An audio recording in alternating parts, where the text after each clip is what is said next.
curious. There. She followed him and soon found herself falling a very deep hole into a strange place called Curious. Conversation. Curious. Conversation. Nowadays, there are still girls and boys whose curiosity leads them to strange places. What a curious thought. Cool. So to start this off, I really like the importance of men's work. The three of you, I feel like, have really great perspectives, as we just earlier talked about, and we're from three different places in the world. And having these conversations for me is important around men's work to be able to be relatable to different people, and allowing for maybe someone that doesn't relate with me, maybe relate with Tyron, or maybe relate with Ben, or maybe relate with Ken, and figuring out how to get those access points in. And beforehand, having a read on all of you, you have these different ways that you've connected in. And I want to start off with Ben. Like, I see you've had like a massive chances of getting onto big mainstream platforms such as Forbes, Independent, Men's Health, and Sky News. What do you feel like within your message and your transmission allows you to land those platforms and to have that kind of coverage? Do you know what? I think in the UK it's timing, and there are not many men stepping up and I don't know if this is the right way to say it, but being a man but willing to be vulnerable too. I feel like men are starting to want to educate themselves more at the moment. They're opening their minds. The concept of mental health, even in the last few years, has changed dramatically. And even the most sort of stoic, the most alpha men are kind of going, okay, like, should I be feeling a little bit more? Should I be opening my heart a little bit more? Is that thing that's missing? Is it not the car? Is it perhaps connection? There's a little shift, but yet they don't know where to turn. They don't know where to go, and they're not going to be inspired, perhaps, or not resonate so much with the female voices. They're not going to perhaps be inspired by the overly kind of, I don't want to say preachy because that's not fair, but perhaps men they can't relate to, put it that way. And I feel like I've just, I'm sure probably as is with all of us in this space and in our own ways, I've just stood up and said, hey, like, I want to be a man just like you, and I'm all in on a lot of this masculine energy that you've got, and I'm not trying to take anything away from you, but what I do want to show you is that you're capable, just like me, of adding more to yourself. And perhaps that itch inside of you is a scratch that I can help you itch in a relatable way. And I feel just it's timing. There aren't many men stepping up in the UK in that space, and I'm fortunate to be there. That's where I was at in my journey. There was no one showed me the way. I didn't really see anyone, and I'm just in a fortunate place now to be able to stand up and express what I've learned, and it feels like it's needed and wanted right now. Huge. So creating that pathway from where you are and leading the way to get on those platforms. Did you reach out? Did they reach out to you? Do you have a publicist? How is it being recognized? Oh, do you know what? Yeah, I probably missed quite a big part out of what I just said there, because for me, like, a big part of the opportunity that I've unraveled, if you like, is everything I've done pretty much has been through Instagram, and it's such a visual platform, and I've created imagery that has captured people's attention, let's say, and then it's led for them to discover my message from there.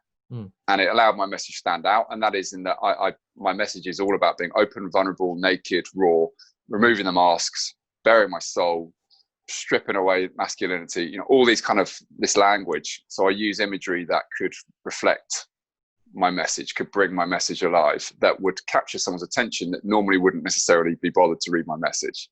So I go under the Instagram handle of The Naked Professor, and that is about my message. I'm talking about raw, naked stuff, but I use imagery that captures that. So iconic places in London where I've stripped away my clothes, hopefully from an artistic perspective, from a from a professional perspective, this is not inappropriate. It's not Hopefully like not the trench inappropriate. coat walkout flash.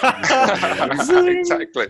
There is a bit of that, if I'm honest, behind the camera, but on camera, I'm trying to keep it professional. Anyway, but and it's it's half a marketing game, right? And that just having that message and having that something that stood out. So when I was on a lot of those publications, they use my imagery. The man who's getting naked in these places to show us to be vulnerable, to talk about masculinity, and it just gave a story. Cool. It gave me a point of relevance, a uniqueness, I guess. So there was an angle. There was an angle that they wanted to jump onto. It's that naked dude, and then, but then you had the message that went with it. You weren't just the naked dude, but there was something. There was a sensation around you. There was that they could actually leverage off it. It has headline written all over it. Yeah, thank you. Yeah, that's it for me. It's like, in the beginning, I wanted to draw people in and see the message, but fundamentally what mattered to me was like, hey, I came here via your picture, but it's your message that I'm now glad to be reading. That was kind of the sentiment. And, I don't tend to try and post anything naked now if I can help it. I try and stand up and just for my message, but it's, we continue to play this marketing game. How can our voice be heard? And it's horrible in many ways. I hate it in many ways, but it's also the game, if you like. Yeah, and I want to talk about that more. But just to continue on this topic is like, to my understanding, Ken, yours been a bit around the other way, like being someone that was a contender on Survivor and someone that went like to the near end of Survivor. How has that mainstream platform that is across the world helped you be able to connect to more brothers, to more men within the work that you do? It was a gift, when you're spend your entire life poor and you get that close to $1 million. It's a little bit of an ego hit. It definitely stings a bit, but what it did is give me a platform and an ability to use my voice. Like, I've been a community activist and I've been mostly nonprofit work my entire life. So this just gave me now a voice and a platform for the voiceless, which is the people that I work for and I assist, whether it be homeless people, whether it be at-risk youth, whether it be the men's group that I'm leading. Just finding this platform for the voiceless. And I had a 2-day period where I lost like almost 5,000 followers on Instagram and Twitter because I put up some politically challenging statements towards the wonderful man that I get to call my president right now. And people was like, you can't do that. You can't be so divisive. You've got to just walk on eggshells. Like, I'm not here to make people comfortable. I'm not here to say what you want me to say. I'm not here to post the right picture. I'm not here to say the right thing. I'm here to be fucking real. And if you can handle that, great. If not, like, get out. And my ex, she was a social media expert. That's her job. And she's like, sweetie, you've got to stop. You can't keep doing this. And it's like, it's me. It's all it can be. And so I put real moments with the men's work that I do, with the time that I spent with my daughter. And reaching out to the community. And so it's been a beautiful thing to have that platform and to be able to share people's stories. We used to do these interviews with the homeless gentleman in the park, and it was our coffee talk, our Cup of Joe series. And it was just sitting down, having real conversations with men on the streets who, guys who were pretty much at the bottom of the barrel.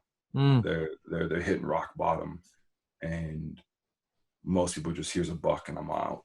And I would sit down and talk to them and really, give them an opportunity to open up. And what would be amazing is you see these tough guys, prison tattoos, some of the hardest, baddest, craziest motherfuckers you've ever met.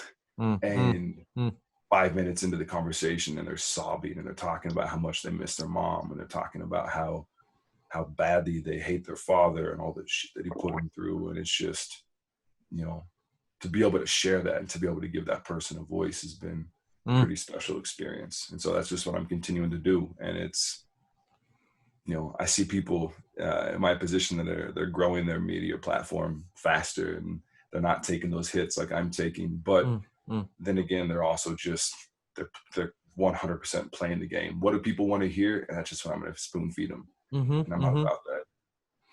Yeah, I'm curious to know just how Ben was saying, like, a naked photo is a part of his game. Do you feel like if you do a Throwback Thursday with a Survivor picture, is that how you keep certain people reeled in? I mean, yeah, like it's that definitely happens. I was pissed for a while. Like if there was a picture of me shirtless doing something, it's like here's 1,000+ hits. Yeah, yeah. Here's a picture of like me and my daughter feeding a grown homeless man, and it's like, oh, you get 73 likes. Like, why are people so drawn to a shirtless picture of a man, but like here's a grown man teaching his 6-year-old daughter to go out into the streets and to seek out the most vulnerable, exposed, and most hurting person you can find, and to share your heart with them. And people are like, yeah, I'm not as hungry for that. Yeah. So that's been a struggle for me. And so learning how to keep people engaged. I even did one of our Tuesday talks a while back. I'm like, all right, I'm not wearing a shirt for this one. Granted, it was hot outside and I was physically comfortable, but I noticed the response from people was that much more. So just there's a little bit of a game, and I play it just a bit, but I try not to. Look, if I'm honest, like looking at the three of your Instagram feeds, there is even times where I'm like, fuck, I don't have the shirtless game I can do. Like I can be shirtless. I don't have the muscle you three have, so I'm like, damn it, I can't pull that one off. But you got the tattoo. I got tattoos. That's what you got everything else in that. I know what works for me, but I just like, damn, I wish I had that one in the bag. Tyron, on the flip side of mainstream, like you come from quite a mainstream lifestyle here in Australia, being a tradie. You had the house, the dog, the partying all the time, playing footy, all those things, to having a spiritual awakening, traveling the world, going to magic school, and being pretty out there with sexuality. Like, how are you still staying relevant to people that are within like the mainstream culture and tradies and these different things that maybe not exposed to living at Haydn and doing all these rituals around sex and magic and blah? How are you staying relevant and continuing to grow your following with people like that?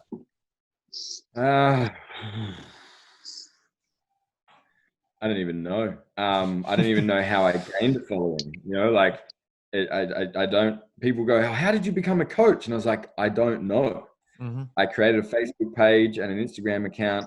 I started talking about stuff that created passion in my heart and fire in my belly. And then all of a sudden, people started asking me questions, and then I would give them answers or give them what answers I had or whatever. And then it kept happening, and then I started charging them for it, and all of a sudden it became a profession. And I don't know how it actually happened. It just happened.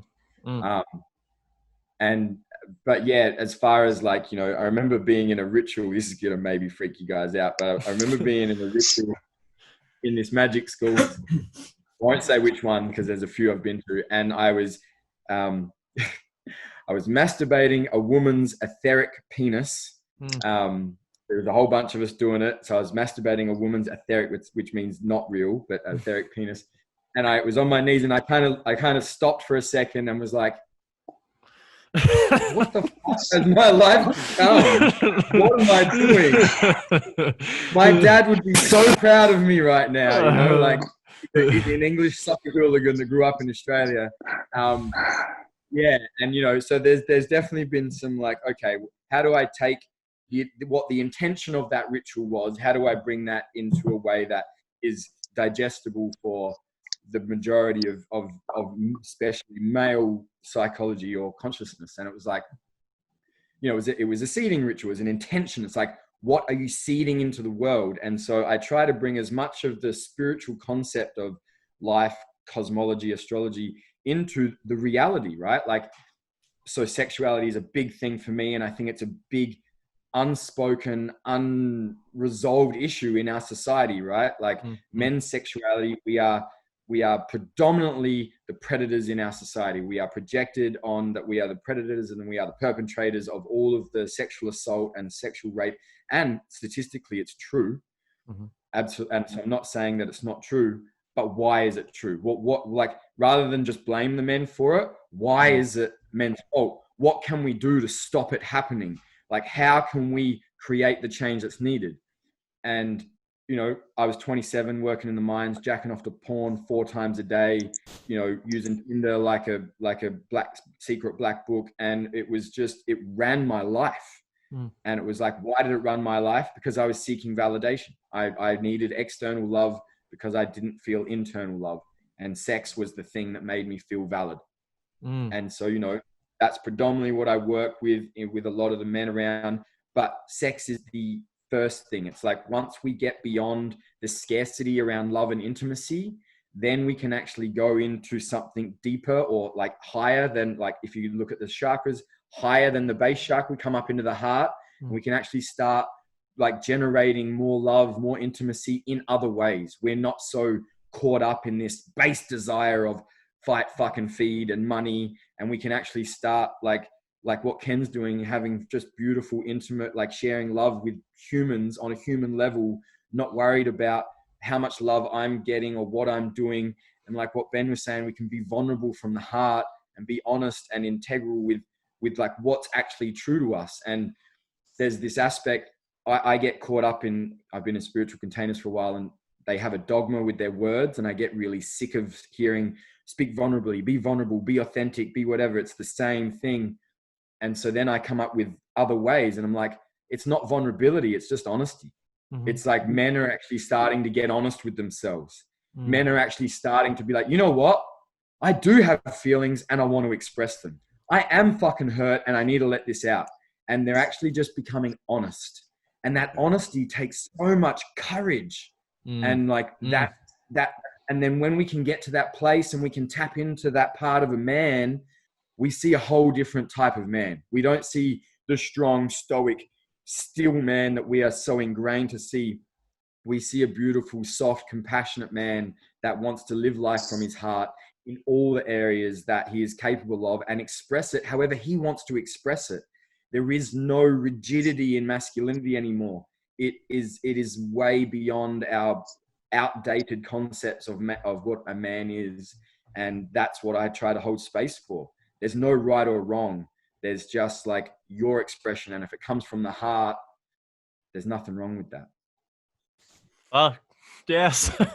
That's great. I feel like that just this one cycle of everybody, we could just call it cut here. This would just be a great time. But let's keep going. And I think like, yeah, the importance there of just continuing to like dissolve the different labels and dissolve the different dogmas, dissolve the different like conditioning of who and what we're meant to be.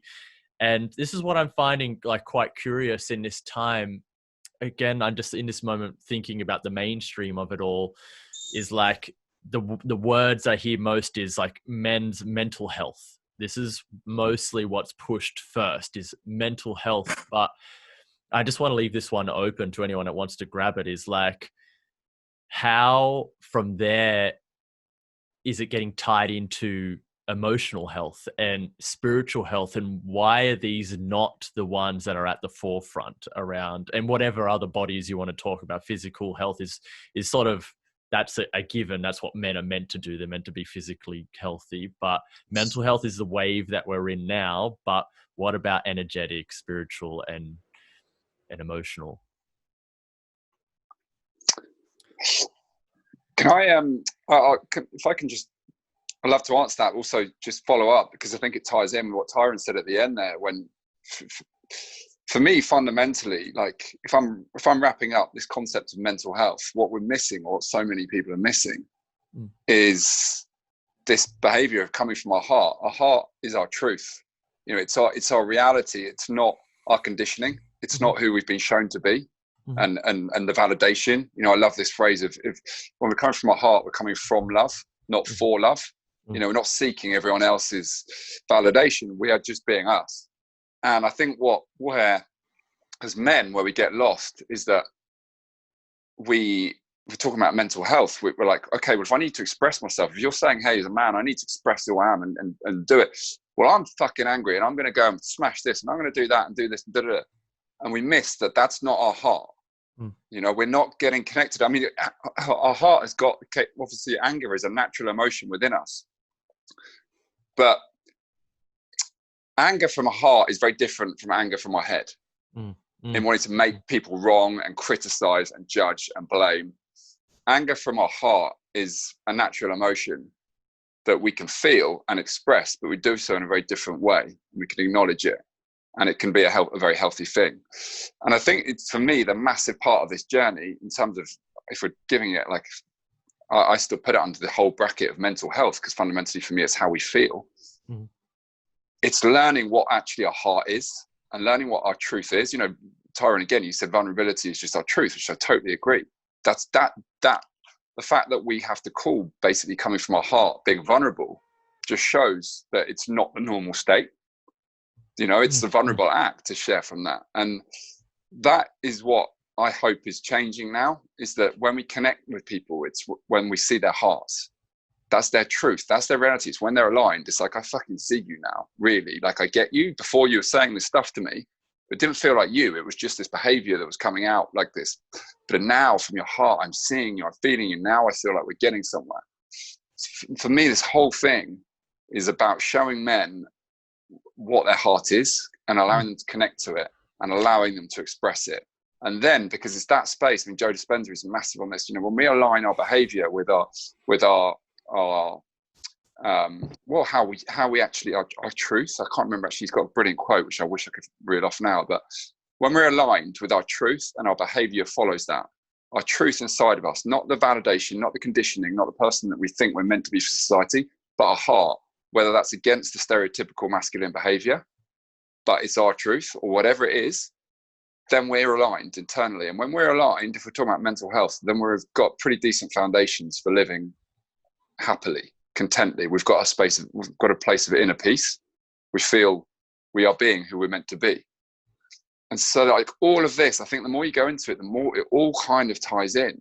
If I'm going to wrap it all up, for me, it's about making yourself proud, like at a deeper level, not impressing other people. I always say my life changed when I stopped trying to impress everyone else.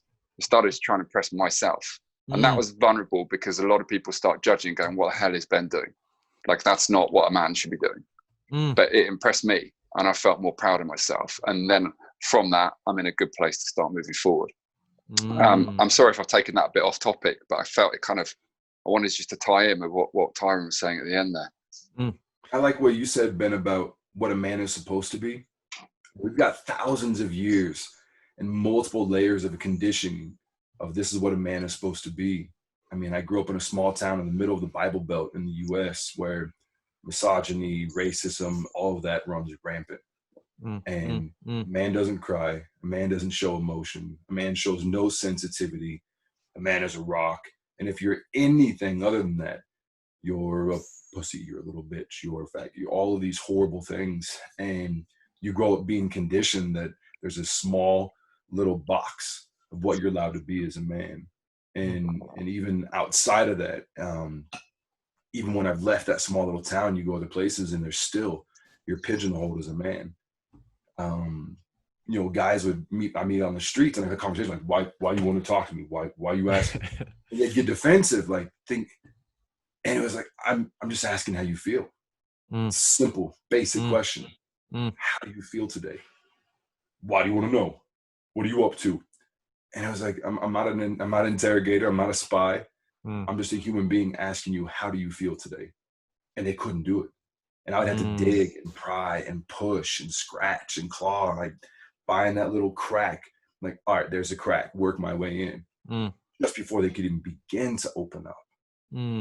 How do we get past that where it's not like, you know, an escape room that you have to figure out just to get to a part of a man that you can ask them, how do you feel? You get some like little bit of something real there. Why do you have to work so hard to get in there? And how can we more quickly bring that up to the surface to where it's more accessible for ourselves and more accessible for the people that engage with us? Yeah. And like continuing to say that the opening and the vulnerability and the honesty, like I was looking because of this vulnerable thing, like Tyron was saying, it's like a dogma within certain communities, is like, I was actually looking, like I read the definition, and it says to be open to being physically or emotionally hurt. I'm like, I just looking at it, I'm like, is this the right word we should be using? You know, Is that it's or is that vulnerability?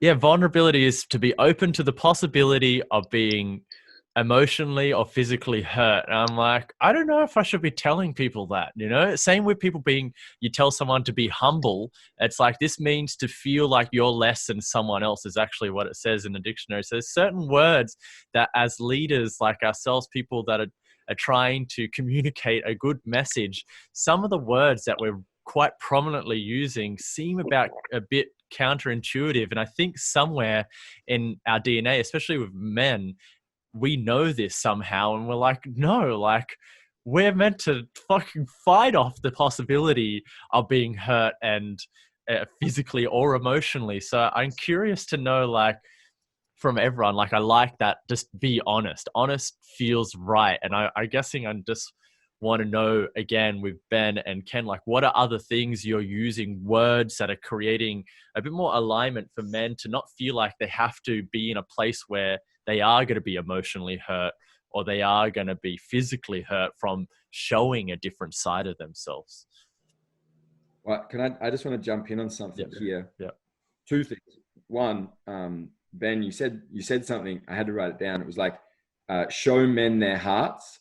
Mm-hmm. And like, it brought something up for me because it still feels like you're just the terminology, because I'm big on words. It's like, it's still trying to show a man what he is or what he should be or could be. Mm. And I just want to name it. And it's what I try to really do is like allow them to explore their heart, you know, like giving men permission. This is something that I really work on. And I'm sure you're the same. It's just a word thing, but it's like, and I feel like the same with what you were saying, Ken, like, why do we have to find the crack and rip it open and fucking penetrate and work it? Like, yeah, it's just for me really about, can we, and we're all trying to do it, create spaces where men don't have to try anymore. They don't have to do anything. They don't have to be anything. They don't have to, there's no outcome. There's no goal. It's literally, they can just stand there and crack and be whatever it is they need to be in that moment and express whatever they need to express without any fear or whatever that something's going to happen. How do we normalize it? How do we normalize it? How do we do this saying where it's not so uncommon that it has to be navigated like a fucking puzzle, but that it's so normalized that it's to the point it's almost expected. Yeah. And actually on that, I would really love for you to expand more on what you told me, Ken, when we first started chatting about what you do with getting men in the ring and making them fight, or not making them, inviting them to fight, and then sitting down in the ring and unpacking what they feel around these things. I feel like that is actually quite a brilliant way for certain people. You know, certain people might want to show up and they get that aggression out and those things that is the total opposite of vulnerability, I guess. Like, it's like, no, I am not going to be hurt here. I'm going to do my best to make sure I don't get hurt. Obviously you do get hurt when you fight, but unless, you're Van Damme or someone, but my coach now actually is my coach because he no longer comes to the meetings because he got a concussion the first time he and I wrestled in there. And he was like, I think I can better serve you as a coach, not trying to handle you in the ring. And so, we created this container where we've got a 20-foot diameter ring, and the first hour and a half of the meeting is we get in there, and aside from, a physical blow to the head, a shot to the head, anything else goes. And when you're in this ring, you do anything you possibly can to get the other guy out of the ring.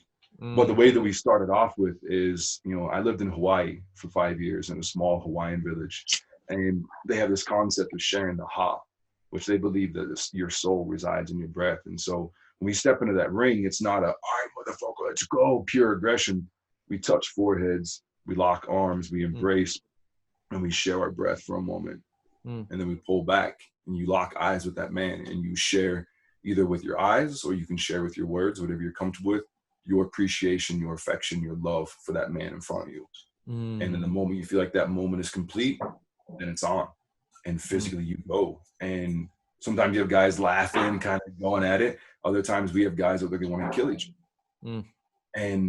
And that does create a space of, I hate to say vulnerability, but when you're a man and you've got a ring of guys around you beating drums, hooping and hollering, and they're all going after it, you're putting yourself in a ring with another man who might very well whoop your ass in front of another group of men.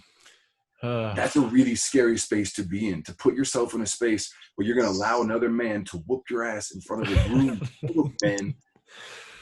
That's scary because that's emasculating for a lot of men. That hits the ego. Like, man, I got my ass whooped, and like, how does the ego handle that? But the way that it handles it is that the second that man drops to the ground, you pick him up and we finish with another embrace. And so we do this, and we don't have any sort of a lot of time for it. We do it until everyone feels like, all right, you're empty on that level. Whatever you needed to get out in that ring in the fight, it's out, it's done. And then what we do is we lock arms and we physically walk into that container, and then we sit with a breath exercise that we do, and we drop into the heart there. And so that same ring where you and I were just going at it, trying to kill each other, we're now sitting down and we're doing shame circles. We're now sitting down doing vulnerability exercise. We're now sitting down and going to the root of our trauma that's led us to where we are today, and the ways that we're incapable of opening, the ways that we're incapable of being fully vulnerable or honest, like you said, Tyron. I like that so much more. Use that, by the way. And yeah, to have that dynamic, and our whole motto is like embracing the full spectrum of humanity and masculinity, and learning when to walk that line between tough and tender. And as I can step into that tough space and go at it with you, I can also step into that tender space and open myself to you, and also learn and practice how to hold that space when you start to crack open, and how can I sit there and be present for you. And so every meeting we have, and that's been the hard thing about this whole COVID thing, is you have a Zoom meeting, it's hard to replicate that. It's really, really hard to replicate that. And it's, there's something to that, grabbing a man and throwing his ass to the ground and fighting and just going after it. And then 5 minutes later, you're holding that brother as he expresses his trauma from his childhood that's holding him back from being the greatest version of himself. And it's things like that, like, I believe, is what gets us in, and I believe in my own experience is like, before I learnt about being honest and really tapping into myself and being embodied, when I have a girlfriend and she's like, why can't you just be vulnerable? And I'm like, I feel attacked in that moment. I'm like, this is the last thing I want to do right now, like I already feel like I'm in so much trouble or whatever because I hadn't learned. But here you've used a nature that somewhat is like quite like a primal instinct within us, but also has been continued to be chastised from men to like, don't fight, don't wrestle, whatever. And I just know the catharsis and love, and I get to know someone better when I wrestle them, it's like, because I'm speaking with my body rather than with words. Like, I'm actually in putting myself into a situation where I'm like, oh shit, I'm learning about you. And sometimes I'm not the biggest guy, and like, I've learned to really be sharp with my words, like throughout school, I was the bully of the bullies because I was so good with my words and knew how to emotionally manipulate them. But I love that the times now where I get in somewhere with someone, like if one of you guys, I assume if I got in and wrestled with you guys, you kick my fucking ass, but I would keep going until I'm like, fuck, like, okay, I have no chance, but I am, insert other word that's not humbled. But, and like, Confident. just, I feel confident about who I am in a way that I can show up, and knowing I don't only have to be the best in one area. And I think these are the things that are best taught, is like the ways that we can drop in rather than just talking about it, is like, oh, what is a practice that gets you able to crack open and really just be who you are? And one I love that I've heard of yours, Tyron, is at some festival, I don't know what it was, maybe Menergy, you got a whole bunch of men naked and got them to cup each other's balls and look into each other's eyes. Can you, for some that might sound a bit crazy and out there, can you give me a bit of the logistics behind that? Sure. So I actually had a thought too when you were talking about wrestling and getting each other to know each other's bodies. It's like when a man wants to know a woman and a woman wants to know, they make love, right? They use their bodies to communicate. And when two men wrestle, it's like that. It's that, you know, without the sex part, but it's like you're understanding your opponent's body and you're learning on another level. So that just had a thought when that happened. But yeah, I run a workshop called Competition to Compersion. And compersion is big in polyamorous communities, and it's like the joy you experience joy for someone else's joy. It's the opposite of jealousy, right? And I'm sure all you guys have experienced the male competition side of life that we live in sometimes. In Australia, we call it the tall poppy syndrome, right? If someone's getting a bit too big for their britches, we chop them down. You know, we pull them down. We make them feel worse or pull them down from their pedestal because we don't want them higher than us, you know. And it's this male competition where we pull each other down. And so I run this workshop where, yeah, we talk about competition. We talk about judgment, projections. I get them to confront someone that they have a judgment against. They may have never met this person, you know, but I look at someone and I go, fuck, he's better looking than me, or he probably makes more money than me, or whatever. We have these automatic assimilations that we do with other men to put ourselves in a state of safety. And so we face them. I get them to walk up to someone and say, hey, I project this onto you, you know, and whatever else. And then we move. Then I get most of the men naked, anyone that wants to, that's not compulsory. And then we go, right, now what's alive for everyone? What's like, is there still judgment? Now we're all on the same page. We're all naked. Is it different now? Is it, you know, oh shit, his cock's bigger. Oh, this is that, or that, you know, like what stories come up now? And then we do some like warrior line charging. So basically there's two lines and they're both tribesmen, you know. This tribe believe that this tribe are going to rape their women and take their village. And this tribe believe this tribe are doing the same thing. So this tribe will stay there. They'll stay in line. And these men charge as fast as they can, as hard as they can with war cries right up, but they don't touch.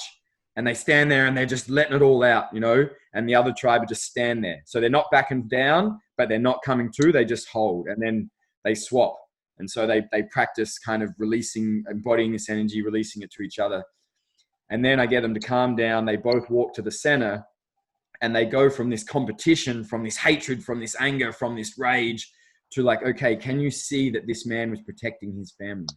Can you see that this man was standing for a belief? Can you believe that this man was doing everything that he felt was in alignment for him?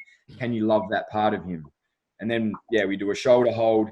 And then again, if it's within everyone's consent, if they want to, they ask their partner, they hold the other man's phallus or testicles or both. And they, you know, I can't even say honest. It is a very vulnerable place to hold another man's testicles or balls, or to allow another man to hold yours, and you know, and you bless it. You know, I get the men to then bless this other man's phallus, bless his masculine power, bless his masculinity, his, you know, the cock that penetrates the world, that brings life into the planet. And so this is kind of how I try to merge the spiritual teachings with like the practical reality, and yeah, and overcomes a lot of homophobic fears and a lot of like male with intimacy issues and a lot of like this, that, and the other. And yeah, it was the first time it had ever been done at that men's retreat, and it created a bit of a storm. But for me, it's like, I'm a bit like you, Ken. I'm not here to make friends. You know, I'm here to fucking push the edges, push the envelope, and break the stereotype. So yeah, it's a powerful ritual. Powerful workshop to do, you know. Fuck yes. And so great just to hear once again, like it really starts off with like getting the aggression out, you know, because there's like, I just know if I grab a pillow right now and I scream into it, even though I'm not angry right now, that if I put it back down, I'm going to feel so much more relaxed and neutral and like, like cool, like let's have a tea and speak about our love lives. Sorry, say that again. That post-orgasmic release when you have built up tension and you just let it out. You feel good afterwards. Yeah. It's like just that shit that muddies up your filter, muddies up your lens. whether it's aggression, whether it's pent up sexual energy, whatever it is, there's all of that root primal energy that blocks your heart and the third eye from really opening up and being clear. So you get that out of the way, you push it out of the way. It's like you have a conversation with a woman and maybe you're not feeling intellectually, emotionally connected. Well, it's because you got, you're going, and then until that's released, it's like, oh, but what was your name? And like, now I want to connect. Now I want to talk. Now I want to get deeper. And yeah, it's the same thing with the brothers. Get that aggression, get that, that desire to combat the jealousy, like Tyron, I love what you're saying about, break down that we don't have to compete with one another. I don't have to be jealous of you. I'm not going to judge myself or you. I'm not going to judge myself against you. And what you're doing, those practices, brother, that is some real shit. That is so much respect for you, man. Yeah. Yeah. And I just find it so important. One thing I always tell myself, and I try my best to tell others, is knowledge, because this is what we're talking about now, is knowledge, but without integration, without embodiment, is just intellect. It just sits here, and then I don't know about everyone else, but I only have a certain amount of storage in here, and it eventually goes out. But once I put it into my body, this is where it stays, And I fucking love both of your ways of, and I'm sure you have millions of others, and these are maybe your most iconic ones that we've just pulled it straight out of the bag. And I'm curious, Ben, for yourself, what are some of the ways, or one of the ways, that you're helping men drop into this part of themselves to be able to not just expect it from them, but to have pieces to go, okay, I can also do this at home on my own. Yeah, I mean, first up, I just I'm in awe of listening to you guys, the things you just say, because that is, I've done a lot of men's work, but I've never done things to that level, and that is, for me, is, that's powerful, and I'm all for it. And where I sit with it, and Ken, this I think applies massively to what you, Joe, both of you, to be honest with you, but Ken, that stuff you were saying in the ring, eyeball to eyeball, fighting, hugging, sharing circles, that's empowering a space to allow men to embrace all of what they can be, for me. And that is, for me, for whatever reason, masculinity is we're capable of a whole lot of things, and we've gone all in, narrowed ourselves into I'm this fucking warrior, and that's who I'm going to be. And you're never going to see me not being a warrior, because that would take away part of my warrior. And that's all I've got. So I'm not showing you any of that. That's me. Whereas I always use the example, there's a couple of examples I use of the film 300, Leonardis, who obviously is an absolute warrior, and the guys follow him wherever, and he is their leader. There's no doubt. He gets back from war and he surrenders to his wife. She is his queen.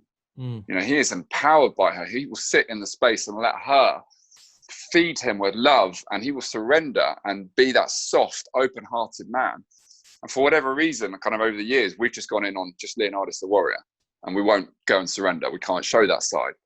And then the other way I always see it is that rugby was always my sport, and you see it particularly a lot of the South Sea Island players, so the Fijians and Tongans, who are these, you see them playing and they're as tough as anyone on the field. You're like, Jesus Christ, these guys are absolute crazy animals.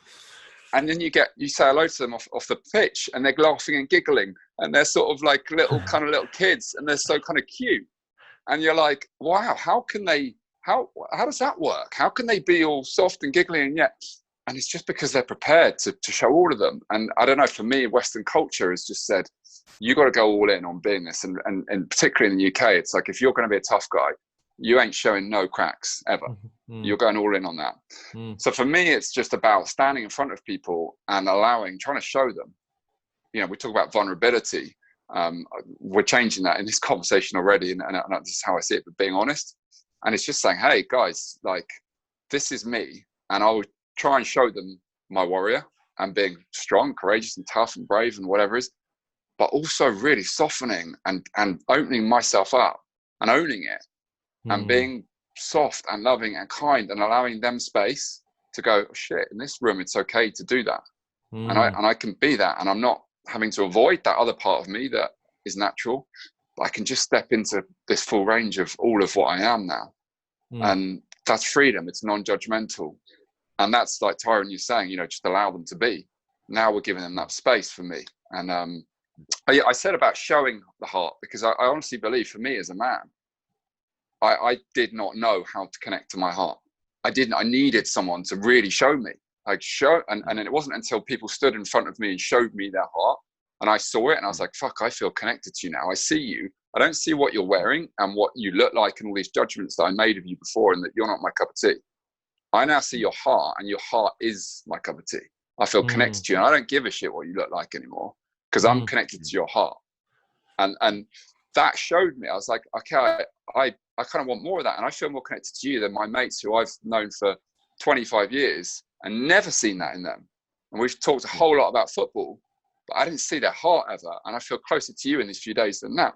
So that now I'm starting to understand hearts. And I was dismissive of any of this stuff until I saw it in other people, and I felt it and I experienced it. And then I was like, okay, I want some of this because it's powerful. And I think all men do, but it's unless they actually see it and experience themselves, they don't know what they're missing out on. I didn't give a shit about connection until I experienced it. And I was like, this is good. This is powerful.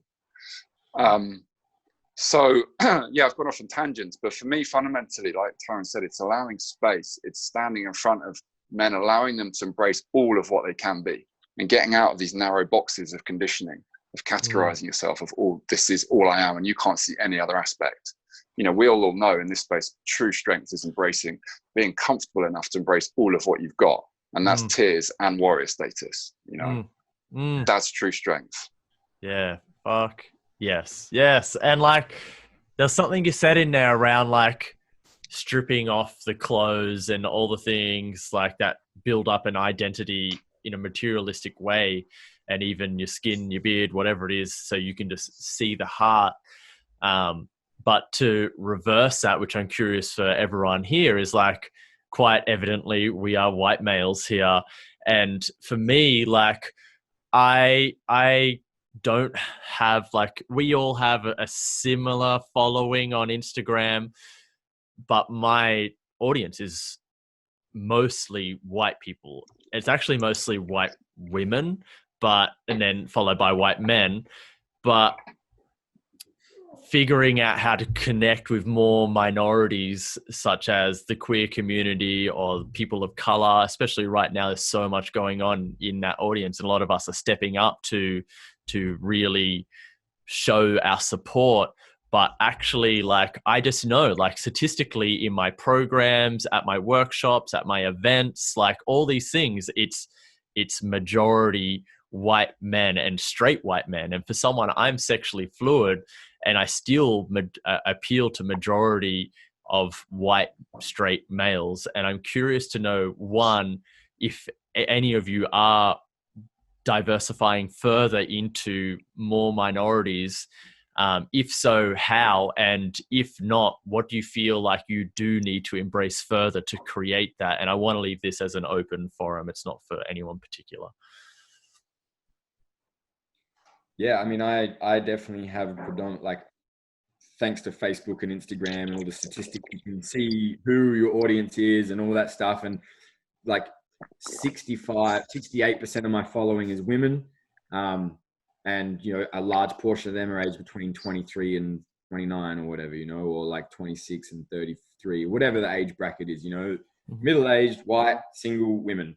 And, or not all of them are single. And I'm assuming that, to be honest, most of us probably have a very similar bracket of audience, you know, like, you know, they would be followed by white men, followed by whatever else. And it's a large portion of it is polarity, right? Like, we hold predominantly masculine orientated energy, even though we're like balancing it with consciousness, with heart, with whatever, you know, we still hold predominantly masculinity. So by the energetics of the world, how polarities attract, we're going to attract that type of audience. Just like all the beautiful, like, I don't know about Ken and Ben, but I know Paisley and I have lots of women friends who are, you know, embodied seductress, priestess, women activation workers, and they have a large male following because they're attracted to the feminine energy. So like defaultly, that's going to happen. And there's not much you can really do around that. And I especially feel like as men stepping into consciousness, stepping into heart, stepping into soul, stepping into whatever you want to call it, there's a craving for that, right? So people, women are especially like, oh my God, this is, you know, let me learn from you so I know what to look for out there when I'm trying to attract a partner. And that's just defaultly what's kind of happening. And I come from a very heteronormal upbringing background. I'm predominantly straight. Like, yes, I've explored a little bit of male intimacy to push my own edges to see what's real and what's not. And I still love women. And so the way that I speak is predominantly that way, you know, and it takes a lot to change that. I try to say, you know, other words like non-binary or, you know, gender fluid or, you know, of all sexualities. And I don't have any judgment for it, but my default like vocabulary, it just flows that way. I tried to talk about masculine, feminine a little bit, but at a large portion of the, you know, larger audience, they're not even there. They're not even, you can't talk about masculine and feminine because they just automatically assume men and women. And so it is a really challenging concept. You want to get your message out to as many people as you can, including the minorities, but including the majority, right? Like, because that's like what we're seeing in America. Like, that's the majority of people are feeling trampled on, they're feeling trodden, they're feeling abused and whatever. And it's just like, while it's really important to focus on the minorities, I feel like, to be honest, it's the majority that really needs the message. Like, it's like, I feel like a lot of non-gender, non-binary, sexuality fluid people, they have it hard, absolutely. But in my belief, they're the ones that are actually leading the way because they're already beyond the stereotypical heteronormative normative people that we are. You know, like, they don't go by the standards we go by. They don't live the way we live. They don't believe in, I'm a man, therefore I have to be this way, or I'm a woman, I have to be this way, or I have to be attracted. They're not there. They're already at a different stage of evolution. And so it is really hard, like, for me, when I get lots of messages like that from that, you know, that I don't even know what to say without being offensive anymore. It's like, without those type of people, it's like, for me, they don't need the help as much because they're already there. They need to be supported because they're different. Yes, absolutely. They need to be told that how they are is okay and that they're loved as they are as well.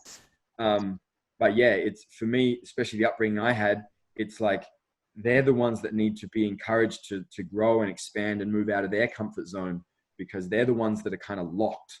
So I don't know if what I'm trying to say is getting across the way I intend it, but it's like, it's to really my hard to hear.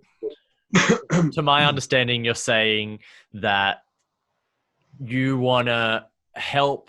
So, for instance, like, heteronormative men understand to be able to be more honest, more vulnerable, more true, etc., to be able to then by default be more supportive of these minorities, such as the people that have already stepped through these polarities and labels that we've placed upon ourselves. Yeah, that's a very much simpler way to put it than what I tried to say. No, Yes. but the details does help. Yes.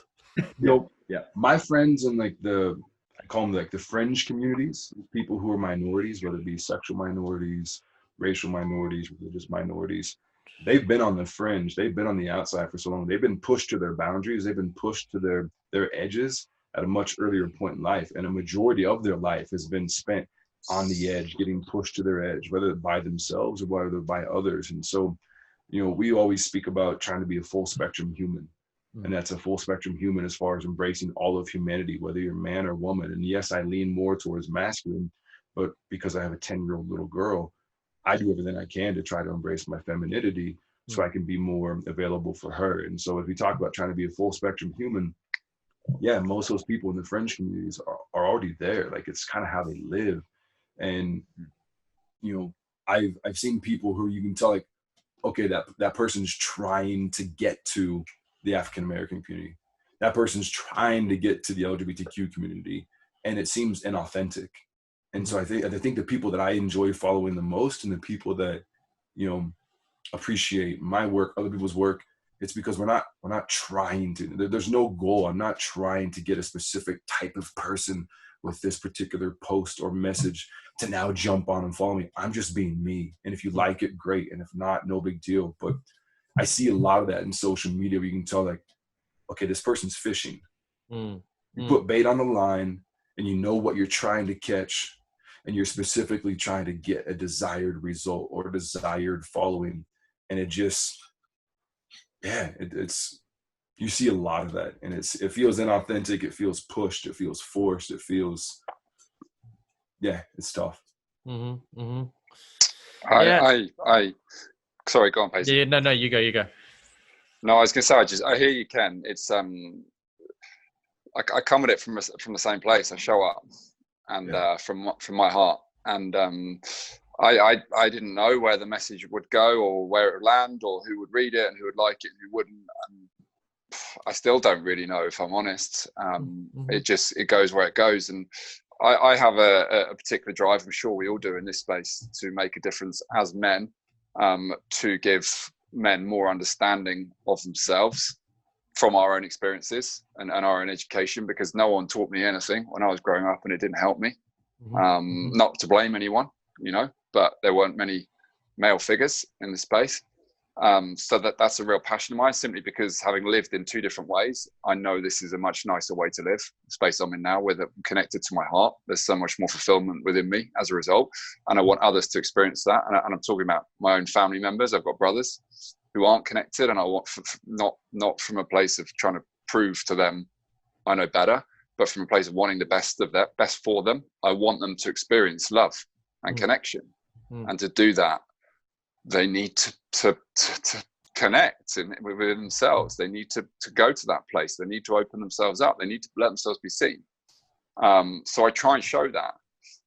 But inevitably, in this country anyway, for sure, women are more open and more, they're ahead of men in the curve of wanting to grow, if you like. They are more willing.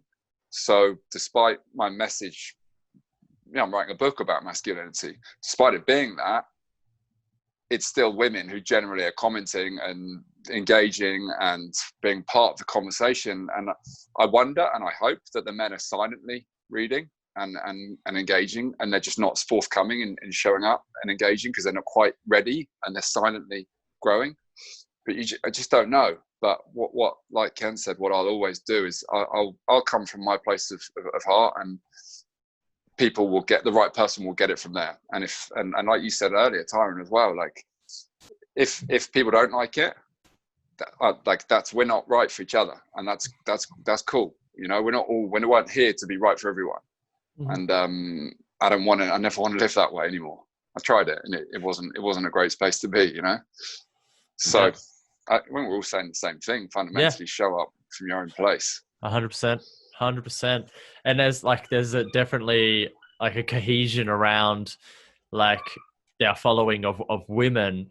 And Tyron and I have spoken about this before, is like, especially because we're running a retreat together, is like, we do our call, like sometimes the call to action is to women, you know. It's like, hey, you know, like, because they usually, and a lot of my clients come from women telling men that they should work with me. It's like, hey, you should check out Paisley because he's actually on some good shit, you know, like, and it's, I guess, a curious line of just like, how, like, do we just play at that? You know, do we just speak to the women, but actually speak to men, or do we figure out how to actually connect further with men? You know, that's to like narrowing it down. And I know it's just like you've all said, you're just speaking from your authentic self, but I don't know about you guys, but for me, I still, like, I know I play at it as well. Like there's me, and then I turn it up a little bit more, you know, because I know I've got to be engaging to someone, and I've got to use certain words and certain this and certain that to be like, I'm reeling you in. And I'm curious if anyone else is like that. Who are you talking to when you're creating that, to be able to draw the people in and to make them like really listen to what you're saying. Like you're saying with the survive, I'm doing this, and these are all probably in different spots, but like you have your naked photos, Ben, where that does draw in the people, and you know that is a power play for you, whether you love it or not. You know, it's a gift and a curse. And same with the survivor pictures and being topless or whatever, you know, like, and Tyron, like, again, like yourself, like I know I see the topless photos of you, they smash, you know, like, or where you're like, when you're crying, you know, like they really work, especially for women, you know, it really goes, this guy, you know, and we've got to work with it. So I'm curious for people, especially for other people who will be listening to us that are in this field and they want to grow into men that have bigger followings and can lead others. How are you learning to actually speak to someone that isn't just being authentic to who you are? Because I want to call a line of bullshit on that, because of you're not just uploading your diary, you know, going fucking, dear diary, today I feel like shit and I didn't sell my program as much as I thought I was going to and whatnot, you know, like there is a certain part of you that you're bringing this person to social media to actually draw people in. I don't know. That's me. And I feel like everyone on social media that does have an influence isn't just only being their full authentic self. Well, there's this inherent desire to be liked. It's part of our desire to fit in. Like if you're liked, you're a part of the group. If you're a part of the group, then you're safe.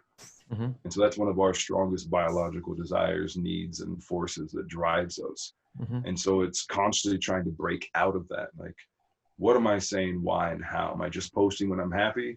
Or am I posting when I'm crying? You know, working as a dad, like, okay, do I just post our happy pictures, or do I also talk about when my kid drove me fucking crazy today, Mm-hmm. or when we were at it and just battling for the whole day? And do we talk about that? And are we real about that? And so it's, finding that line between, yes, I understand this is what gains traction and this is what works, Mm-hmm. but trying to step out of that and not giving a fuck whether you get liked or not.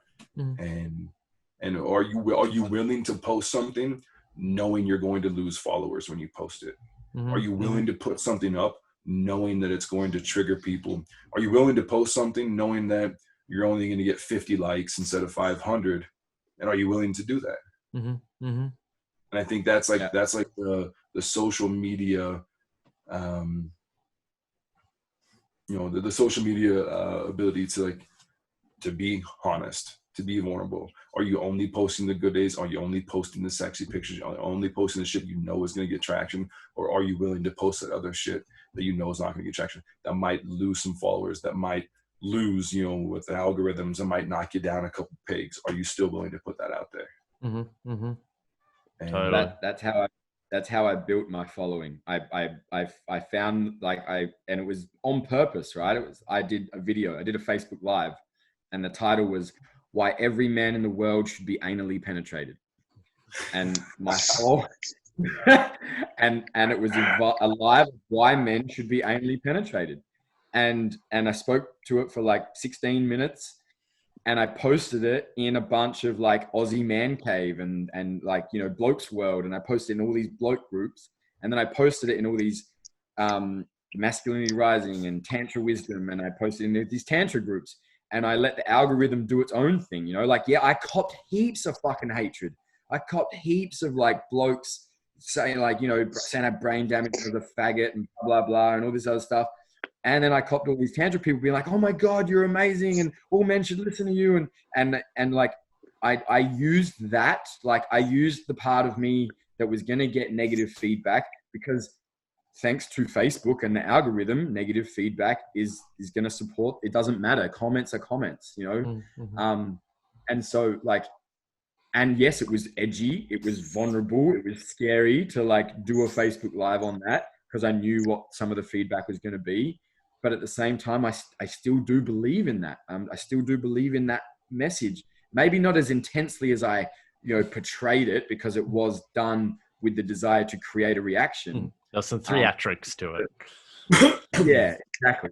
But, you know, I did another one on male ejaculation. Like what are we seeding? What are, like, you know, blah, blah, blah. And that went viral in 12 hours. And then I got banned for 7 days off Facebook because it was too edgy. You know, there was too much stuff in it. So I haven't, and I've done the heartbreak stuff too, but I've come to a point now after 2 years of like, yeah, now what, I don't know what else to write or post about. It's like, now I feel like I've kind of exhausted all the avenues, and it's like, yeah, I'm done with the game. It's like, well, now it's like, now I can only speak with what's real. And if I'm talking to someone, Paisley, to answer your question, I talk to myself, you know, really. It's like, it's the self-parenting, the self-coaching, the self-whatever. What can I tell myself? How can I write to myself when I'm in those vulnerable places and I need help? Can I write to myself to touch that part and then share that, you know, and that, yeah, it does. It, you know, my following has not grown in the last 4 months because I haven't posted anything controversial, because I haven't been in that space. I've literally just been writing about tumultuous heartbreak and fucking open relating and how much it fucking hurts and sucks and all that shit, and feeds all the women. They love it. And all the guys are like, oh yeah, that's not where I'm at, but that's where I'm at, you know, and that's what's present in my life at the moment. Brother, I just want to show my respects to you, saying you came from a conservative, masculine driven, traditional background, to post something like that, knowing that your father, your uncle, your brothers, your cousins, all these men in your life are going to see that takes a level of fucking courage and balls that very, very few men on this planet have, brother. So much respect. So much respect. Yeah, after the male ejaculation post, my dad messaged me and he was just like, don't tag me on Facebook. I've defriended you. I don't want to crack the shit. Really, like, he completely fucking pulled away from me for a couple of weeks. And I was actually able to respond to that text message and be like, hey Dad, I'm really sorry that you are ashamed of me and that you don't think that, you know, like, you don't believe in what I'm doing. And I understand that. And look, I believe in what I'm doing. And you taught me to always stand up for my beliefs, you know? And I was like, I'm really sorry that the guys out in the mines, because we used to work together, are asking you questions about my sexuality rather than asking me. If they have any questions, please let them know that they can come to me at any point. And it also really upsets me that you're not asking me any questions about anything. You're just blocking me on Facebook and telling me not to tag you. And I would never tag him in a post anyway, but like, it would mean a lot to me if you would ask me some questions and if you actually cared enough about me around what I was doing.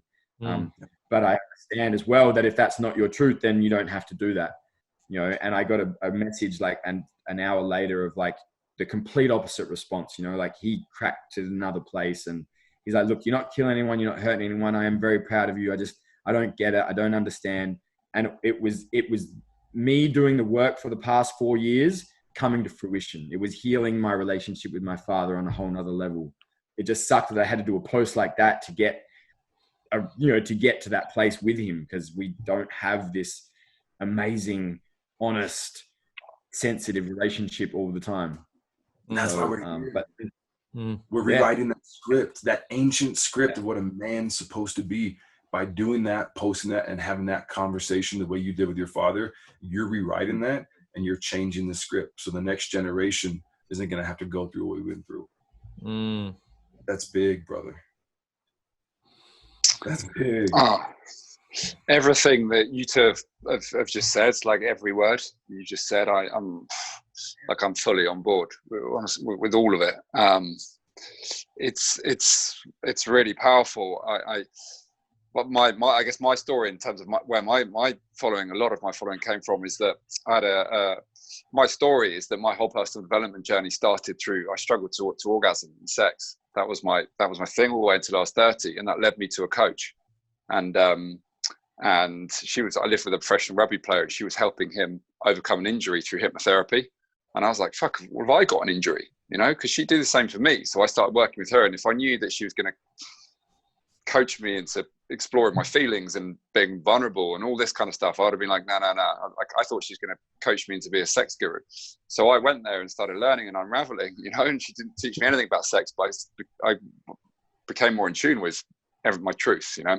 Anyway, fast forward a few years later, and I'm on national TV, and I didn't know this was what it was going to be, but the headline on TV, and my dad knew nothing about this, but the headline on national TV, and this is like primetime TV in the UK, was "The Man Who Can't Orgasm." And I didn't know that was the topic of conversation and it was live. So I'm sitting there about to get called on TV and it's like, oh yeah, we're coming up. We've got the man who can't orgasm. And I'm just like, oh my God. And my first reaction is like, my dad is watching this. Like, holy shit, you know? But again, like, you know, my default was just, let's just go and share your truth and let's just talk about this. Let's just, I'll like, it is what it is. And I haven't done anything wrong. I didn't ask for this. This is the situation. Let's talk about it. And that's kind of my philosophy all the way through with social media. It's like, you can get short-term wins by posting a picture of whatever, you're looking good. And the visual people will go, that's beautiful. Have a quick, cheap, easy like. And that's fine. But I think if we want to build a long-term brand, then we got to show our heart and our truth. And we got to show our good days and our bad days. And this is us. And we got to show up. That's wholehearted, is embracing all of what's inside of you. So it's funny, actually, Paisley, you say that, you know, I presume you guys aren't showing your diary. Every Friday, I write on my, it's like a weekly theme. I check in and I share how I felt this week. And I post a picture with, I'm holding a teddy. It's like, which is like my sort of like, hey guys, this is me. This is my kind of emotional diary. This is, I'm showing up. And my engagement on that, and I don't really like saying this because it makes it sound like I'm using it, but the engagement is always at the highest when, not that it's bringing negative energy, but if I say, guys, I've struggled this week, like it's been a shit week and this is what's happened and I feel sad and I feel lost because of X, Y, Z or whatever, people are always like, thank you for being real. This talk to me. This, like, that really resonated. You don't know how much I needed to hear this week. All that stuff. If I go, I fucking nailed this week. This is what's happened. It's just a quick, cheesy, quick like, you know? So for me, if like, and maybe like, I don't know, Instagram is hard to build now. I feel like it's been going for so long. It is hard to continue to build. My following hasn't really grown for a long time really now. It's kind of stagnant, but hopefully things will change, but who knows? But it's hard. But I just feel like if you want to build a real business about actually something that is honest and truthful around you, you've got to play the long-term game and show up, and people will start to see you more and more. And the picture that perhaps they wouldn't have liked at the very beginning, they'll now like because they see the depth to it. And they're looking beyond just the image and they're feeding you in that post. But it takes time to build that, you know? But it comes back to, again, just showing up authentically. Yeah. Like, I love that. And the idea of like it being like your diary, you know, and showing up with that teddy bear and it being vulnerable. I'm curious to hear, because I feel like that's an element that we all have right here, is just like just showing the good and the bad. Is, I don't know about you, but for me, in my experience, like, because I get those messages, this really resonates, this, you know, I needed this today, or like, oh my God, your vulnerability is like next level. But I'm somewhat desensitized to it. I'm like I can whip up one of those posts pretty easily. Like, yeah, I feel like blah, this is what I'm going through. This has happened in my relationship. This is going on with my dad, blah, blah, blah. And it's just like, here you go. And I know this serves you, you know, and this will really help you. But and when people are like, oh, this must have been so hard for you now, because I've been doing it for a while, I'm like, no, I wrote that over like playing with my puppy and eating some breakfast at the same time over a voice. Like, I just voiced it and then it converted it to text and I pressed okay, you know. It wasn't, and I'm constantly trying to find new edges, you know. This is what I like to do on my social media, is just like, okay, what have I not done before? How can I show up? And like currently it's like trying to figure out how to create like music video style cathartic emotional expression that's like, okay, I'm stepping more into an artist kind of vibe that's like, okay, this is actually vulnerable for me, you know. It's not telling you about my relationship with my dad or exploring with men or, you know, the girl that broke my heart last or whatever. Like that stuff I can go on for days and it won't make my heart flutter, you know.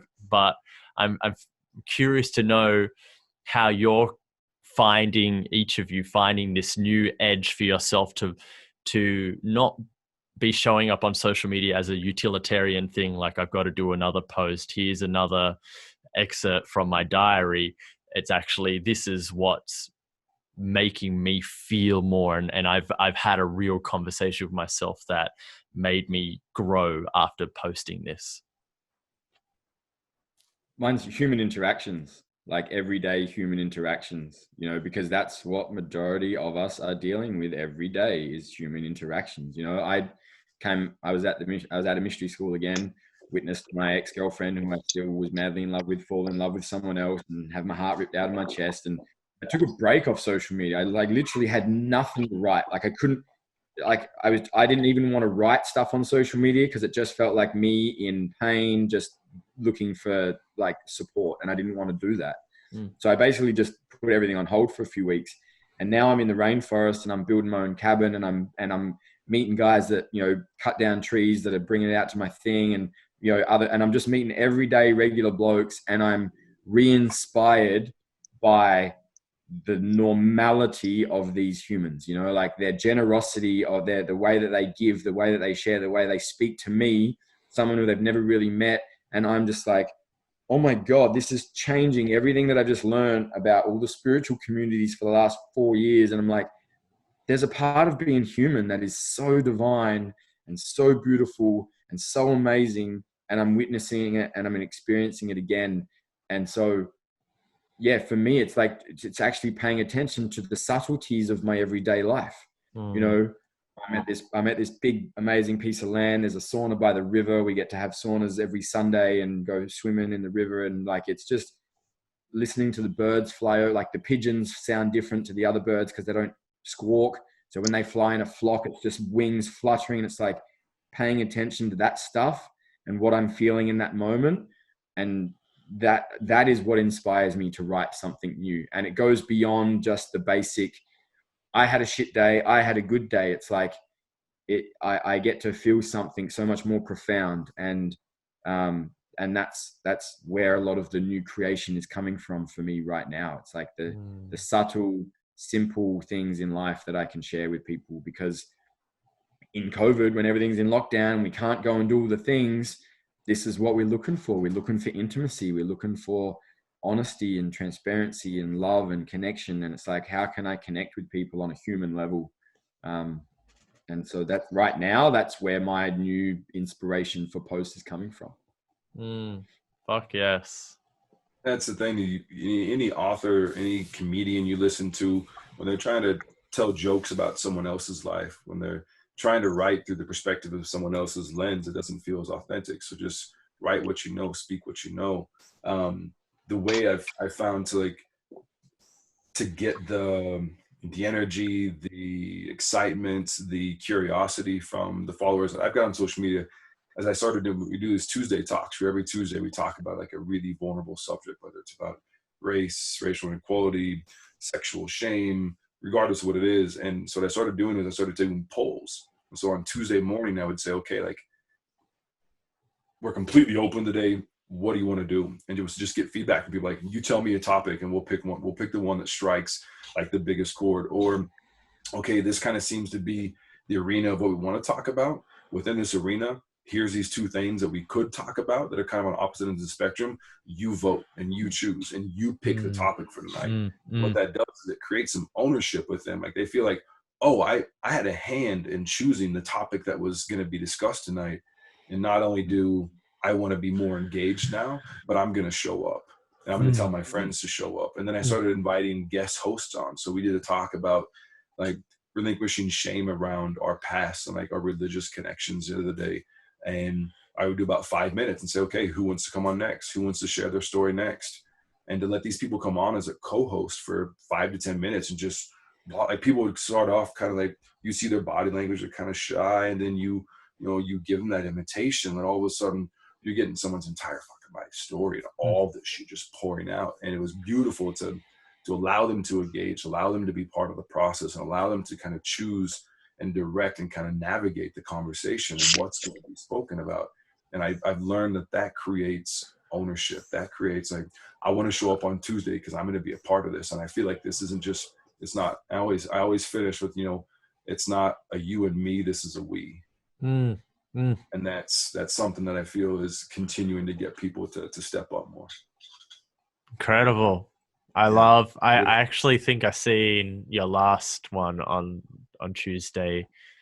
Is that today? Or it must have been last week. And I liked that engagement thing of people, just the simplicity of being able to pick this one or that one is just I believe the easiest way to get engagement and people getting used to engaging with you. So it's like, oh, like I've done the easiest version. It's a 1-line question. And now maybe they're going to be able to do a few more lines on one of your bigger posts or something like that.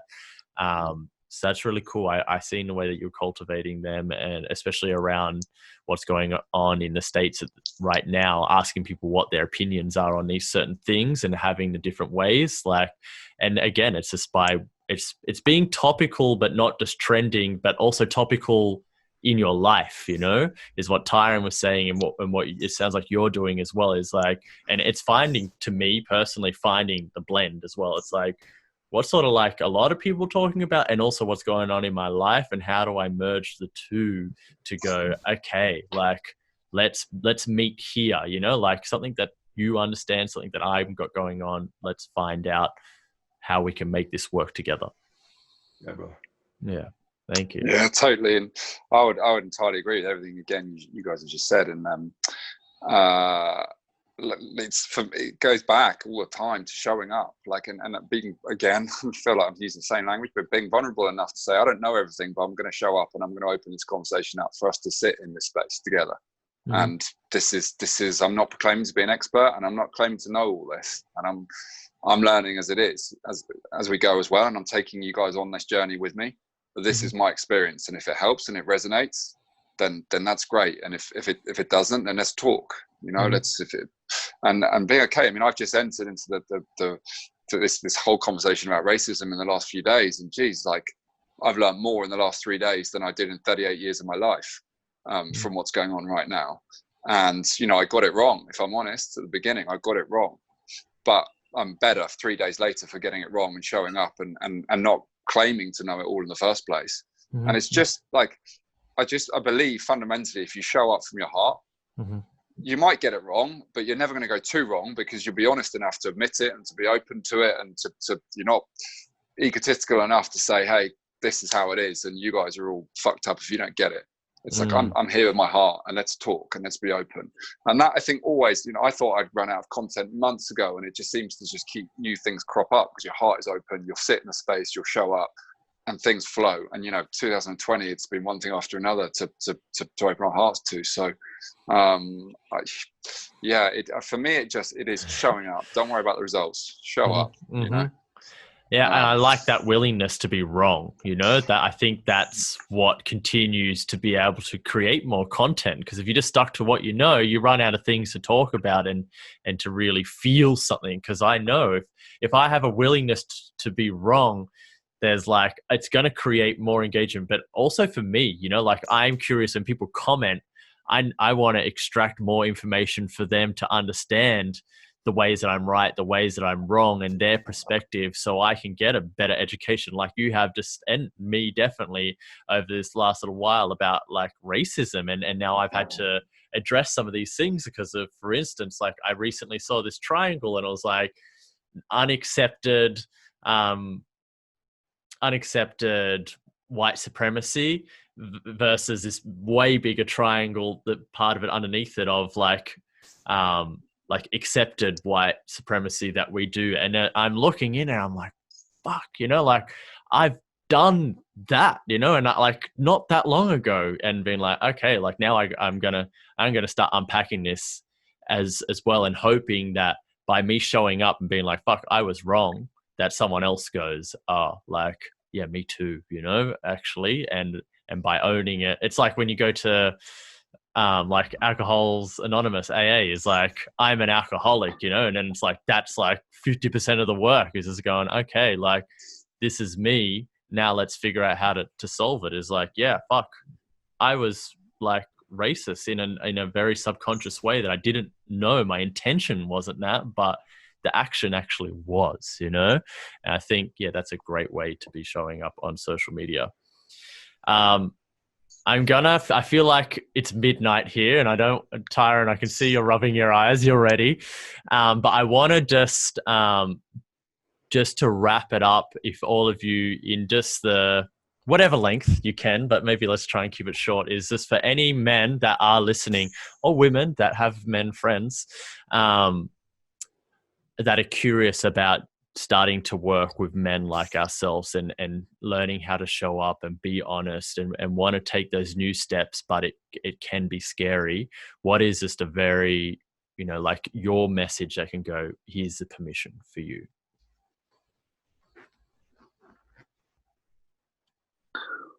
I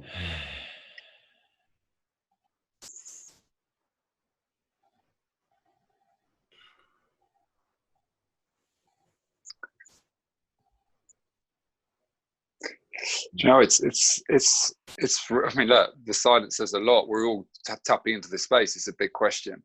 I think the reason it's such a hard question to answer is because the work is not easy, and this is not a click your fingers job. And you can't, as much as we all wish you could say the profound thing in a sentence that's going to change everyone's life. The reality is going within and digging deep is I'm 8 years in and I'm still, early doors in my growth.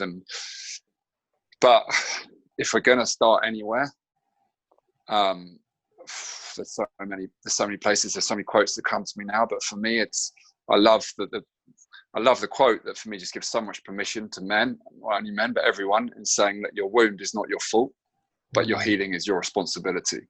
And it's saying to people, listen, we've all got shit going on that you didn't ask for, that there's no blame on you, and that behavior that you're showing, I'm not putting that on you and I'm not blaming you, but no one can change that but you. And you've got to be willing to go through some shit and to face that. And it's going to be long and it's going to take time and it's going to be hard and there's going to be all sorts of shit that you never wanted to be part of, and it's going to question who you are as a person, but it's worth it. And you can do it. Yeah. And that's your starting place. Yep. I feel like somewhat, we should be encouraging men and just saying, yeah, it is hard work, because I feel like inherently we do like hard work. It's like, it's a challenge, But like, definitely, as you're you not say, a man unless you do the work. But like, yeah, like just that expectation of it being easy, it's not that, and just permissioning it. It's like, hey, this is gonna be hard, and if you find it hard, then you're doing the right thing. Thank you. Yeah. Thank you, brother.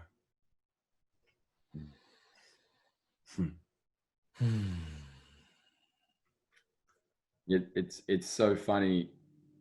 Like there's a part of me that just wants to argue with everything that was just said and be like, why does it have to be hard? Why do we have to make it hard? Like, and don't get me wrong, I've dissembled my belief of myself so many times and been through so much emotional pain and turmoil that like I believe men would rather die. Men would rather feel physical pain than emotional pain. I know I did, like I would go to the gym. I would put myself through the most physically abusive things. I would work 15 hours a day. Until I was dead, so that I didn't have to feel my emotions. And that's I think is very atypical for the men of today. It's like, let's do that rather than open my heart. And I don't know why we do that. I don't know why. I know it's ingrained in us and stuff, but I still don't really understand it. And there's a part of me that wants to believe that it doesn't have to be painful, that it doesn't have to be hard and tumultuous. And I know it is. I've been on that journey and I know that it is. And there's a part of me that wants to believe it doesn't have to be. And I feel like maybe that's the future, because if we keep creating these spaces, we make it easier, and therefore it doesn't become this crazy tumultuous thing that builds up to a crescendo where we're about to kill ourselves, but we decide to do something else. And so I guess maybe I'm looking into the future too much. But I guess the longer you wait, the more painful it's going to be, and I guess maybe that's the message here for anyone that wants to start stepping into anything. It's like, the longer you wait, the more painful or the harder it's going to be to break that habit. And it's a lot easier to quit smoking after 3 weeks than it is after 33 years, or drinking or whatever.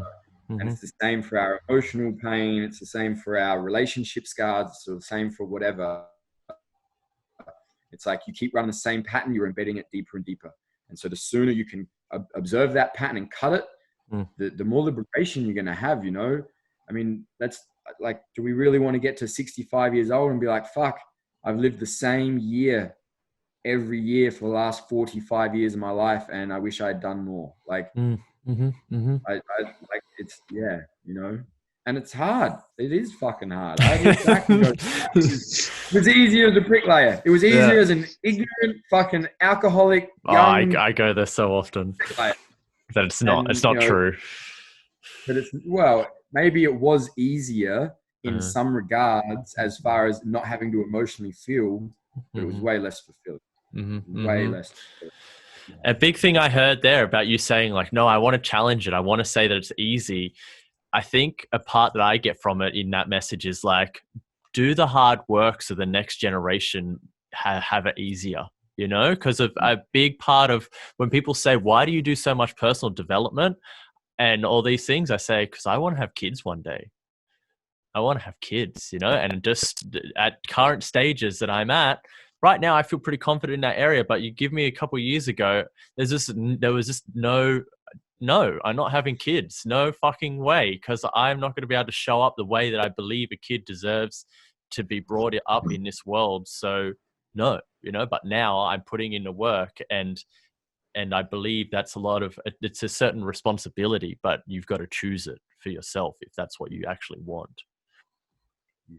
You know, I was watching a video a while back with my daughter, and it was about environmental policies in the United States and the coal industry and some of their new practices that are just horrendous in what it's doing environmentally to areas of West Virginia and certain states in the United States.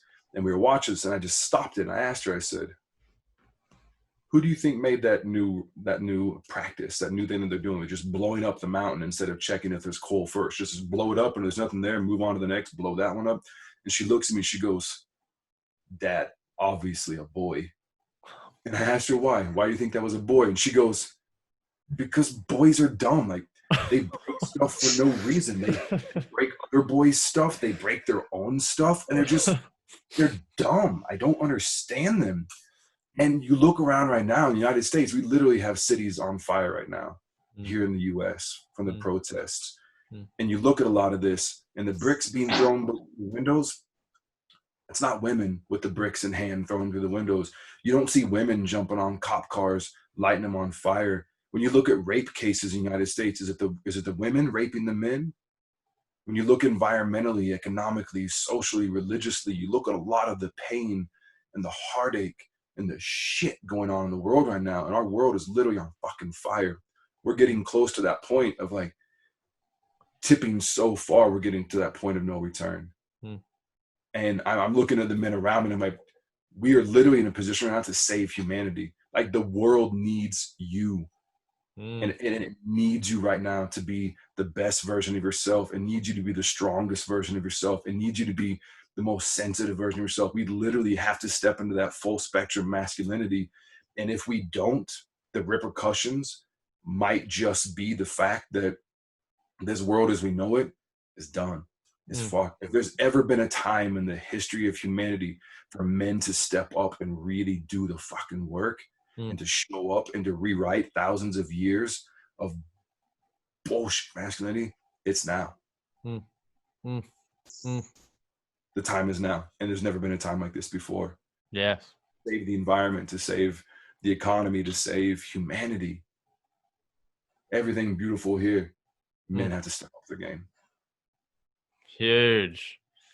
Yeah. I 100% agree with that. Thank you. I couldn't have asked for a better ending than that. And like, yeah, I find that so important to be able to really allow us to see the responsibility and how at scale it is. And we're so blessed to have technology. You know, we've talked about Instagram so much right now, and it's showing us actually these fires, the economy crashing, our ecological world suffering because we're not in a state of harmony. So, you know, it's our responsibility to step into that. So thank you all three of you for showing up and having this conversation with one another. I deeply, deeply appreciate it.